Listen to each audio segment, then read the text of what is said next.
सिद्धार्थ गौतमाला सांसारिक जीवनात रममाण करण्यासाठी राजा शुद्धोधनाने काय काय प्रयत्न केले होते ते आपण या व्हिडिओमध्ये पाहू।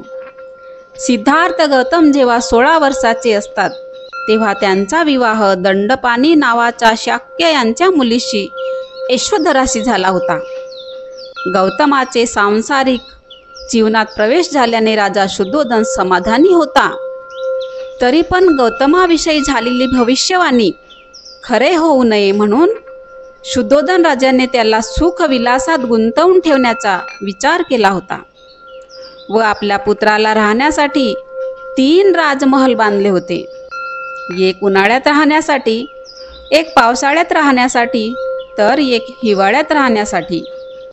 हे 3ही राजमहल सर्व प्रकारच्या साधनांनी सुसज्ज करण्यात आले होते। प्रत्येक महालाभोवती विविध जातींच्या वृक्षांची आणि फुलांची मनोहारी रचना केलेले असे मोठे उद्यान होते।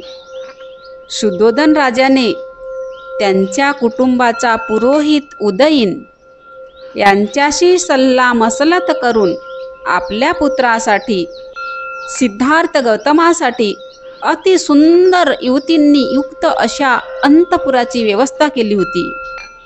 मग त्या सुंदर युवतींनी काय केले होते? मग त्या सुंदर युवतींनी राजपुत्राला वश करण्यासाठी आपले सर्व सामर्थ्य पणास लावले होते।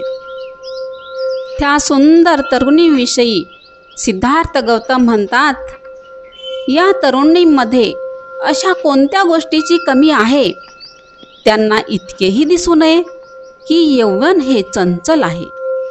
कारण सौंदर्यात जे जे काही आहे ते सर्व वार्धक्यात नष्ट होणारे आहे। वार्धक्य सर्व काही सुंदरता नष्ट करणारे आहे। राजपुत्र मंत्र्याला म्हणतात, सर्व मानव विषय वासनेत गुरफटलेला आहे हे मला माहीत आहे आणि त्यामुळेच मी अशा गोष्टीत रमत नाही। थोर थोर महात्मे विषय वासनेला बळी पडले आहेत पण शेवटी त्यांचा नाशच झालेला आहे। सिद्धार्थ गौतम म्हणतात, जेथे सर्वनाश आहे, जेथे अहिक विषयाचा मोह आहे किंवा जेथे आत्मसंयमनाचा अभाव आहे अशा ठिकाणी खरीखुरी महात्मा असूच शकत नाही। अशा प्रकारे राजा शुद्धोधनाने मुलाला सांसारिक जीवनात रममाण करण्यासाठी वेगवेगळे प्रयत्न केले होते।